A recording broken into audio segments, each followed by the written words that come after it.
think to yourself what you remember about the story of Pandora's box and what came out. Robert? Killing. Killing, yeah, people killing. That might have been something that came out of Pandora's box. Bill? Drugs and alcohol. Drugs and alcohol. Just one more. Christy? There was hope came out of the box. Hope came out of the box. How is all that linked to this?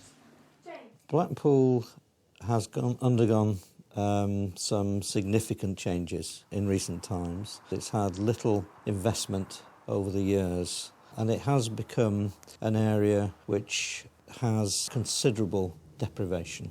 And some of the wards in Blackpool are amongst the most deprived in the country.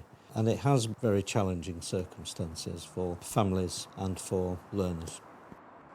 We also have an issue with the aspirations of the youngsters.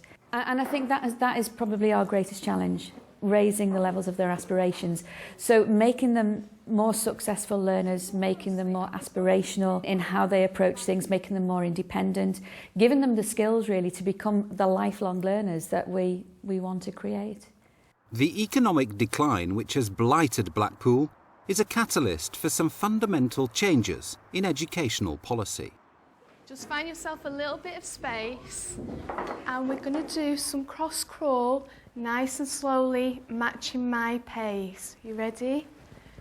January, February.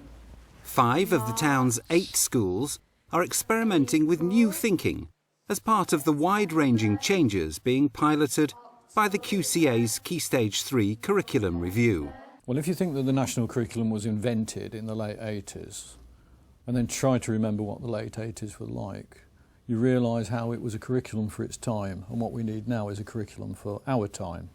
Our children today are very, very different people from even 20 years ago. The internet hadn't been invented in the late 80s. It's only 15 years old. It would be in year 10 at the moment. But somehow we've got to get our youngsters, these millennium children, to be able to engage with learning in a different way from when the national curriculum was invented. We've got a massive advance of technology in all sorts of ways. We've got people moving around the world in ways and at speeds different from ever before. We've got more knowledge now about how children learn. We understand the brain in a way that we never did before. Now we have to take all these things into account in order to engage with our youngsters in a way that helps them to learn. And the curriculum needs to move on and be appropriate to the time in which children live. I thought we'd start with collegiate this morning, because I know you've been in recently, and we know that they're more advanced in what they're doing than a lot of the other schools. So if we Today, a local authority team is reviewing progress at one of the schools, Collegiate High.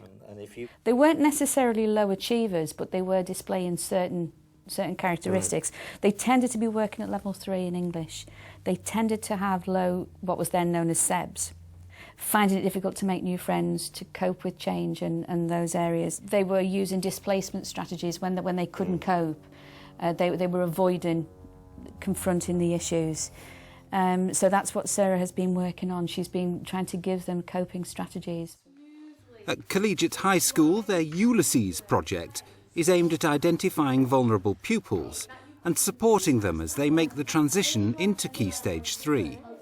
Some of the pupils adapt very quickly and very well to a traditional secondary curriculum where they have 13 or 14 teachers and 13 or 14 different subjects, and they quite enjoy that big change from primary to secondary. However, for an increasing number of pupils who've had a very different experience at primary school, it's difficult for them to see that immediate change and to see the separation of subjects. And I was also very aware that some children that came into Key Stage 3 just were not settling, and their behaviour was perhaps becoming an issue. And I didn't think that was because they were innately badly behaved. It was because we weren't giving them the right sort of curriculum to engage and excite them. So what we're going to look closely at today is that idea of hope, and how can hope make better some of the things that are troubles in the world. They have a base room, which is the first big difference. So rather than what they would usually do, which is to go from room to room, from teacher to teacher in different subjects. They're actually largely, for a large part of the day, in a base room. Rather than have a large number of teachers throughout the day, they have a smaller team of teachers to get to know. And they spend varying amounts of their timetable with us. Because it's smaller, it allows us to go for individual need. So not everybody in here is the same, and not everybody spends exactly the same amount of time with us. So they have their own tutor groups, and they register with the tutor every morning. They do PE, and they do tech and languages and tutor studies, which is an hour with the tutor, with their tutor group. The rest of the time we do cross-curricular work in here with a real emphasis on literacy, key skills and thinking skills.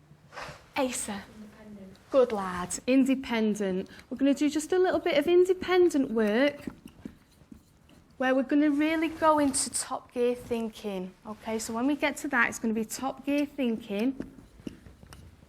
Am I looking for the same behaviour as group work when we do independent work? What are we looking for there? Robert? Working by yourself and being sensible. Working by yourself and being sensible, well done. Anything else that we're after when we're doing our independent work? Jordan? Quiet and calm, lovely. We know that emotions play a massive, massive part in how we actually learn things and how we can retain information. And so any good learning is always linked to positive emotions. And so if you engage pupils by making it fun and by making it enjoyable, then one, they're likely to be engaged and do your lesson, but secondly and importantly, they're likely to retain not just the content of your lesson, but the ideas behind it and the skills behind it as well. So it's very strongly linking positive emotions, making it a very safe place where they do feel that they can come in and enjoy themselves and achieve at the same time. So it's just attaching that to the learning. I'm going to squeeze some toothpaste out.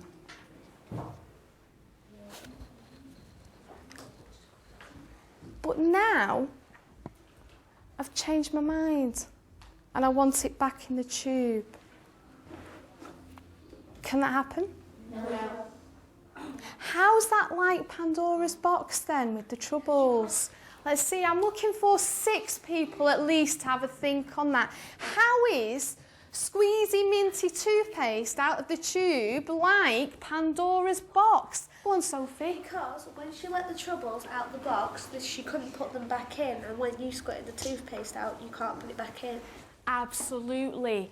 Think about the toothpaste. It was just squeezed out of the tube there. And I want you to think to some of the work we've done in SEBS, how are put-downs like the toothpaste when it's squeezed out of the tube? Sarah is trying out some new approaches. One technique is called the brain break.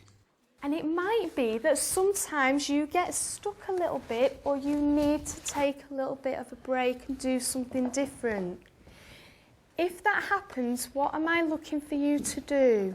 The brain break, again, it was based on this idea of how do we take on board new ways of thinking about how the brain works. And the way it works is quite simply, they have a card that they have on their table, and when they're not using it, it's face down. And when they decide that they need a brain break, they just turn it over and they do one of the brain break activities that they know they can use. If you're like stuck and you just like want a break out of it, you just like get a card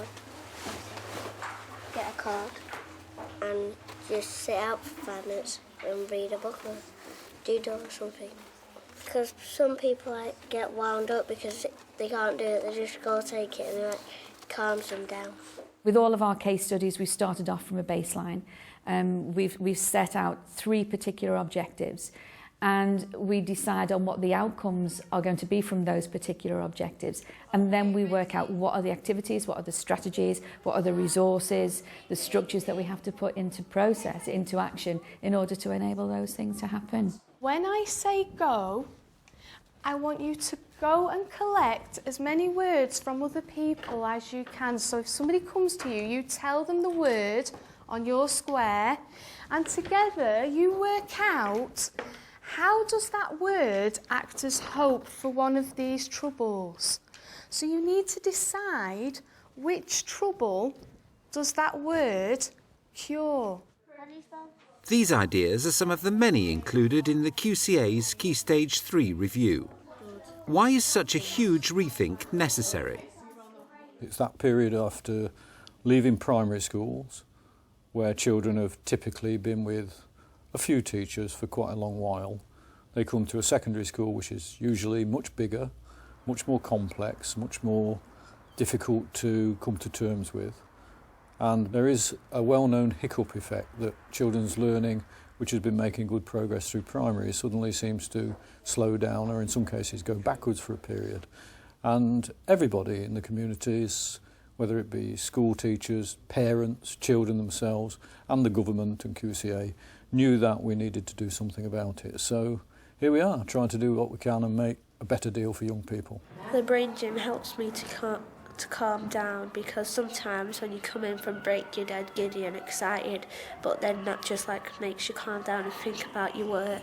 There's not a lot of us, and so you can like talk to people when there's only a little amount of you. Because I don't like working in a big group. Like I end up being silly in a big group. The evidence so far is in terms of their scores, their tests, they've no doubt come on leaps and bounds. For me, and I come in here quite often, it's a matter of coming in and there being smiles on their faces, them wanting to be here, them wanting to read to me. I'll come in and they'll say, "Miss, can I read to you?" Or "Miss, can you do?" Or "Miss, have you got?" And that's immediate relationship, and it's, to be honest, it's enough confirmation for me that they want to be here and enjoying their lesson. They've learnt you more about how to do those lessons and how to calm down and stuff and not get angry and not to give up on your work. Because I used to get really annoyed and give up when the computers went all wrong and when I got my work wrong, but now I just like stop and think and then carry on. In some respects, they're quite small steps, and in other respects, the progress is absolutely huge. And I think sometimes the problem is it's not always the things that you can show on a piece of paper as data or percentages or levels, but it's in your actual watching of your pupils interact and get on with work. So, for example, for me, important things are, I don't often now hear the word can't. There will be a universal core to this curriculum. All children, whether they're in Berwick or Bodmin, Bedford, Birmingham or Billericay, they'll have the opportunity to learn the same things, and people can feel confident that every child in the country has an entitlement.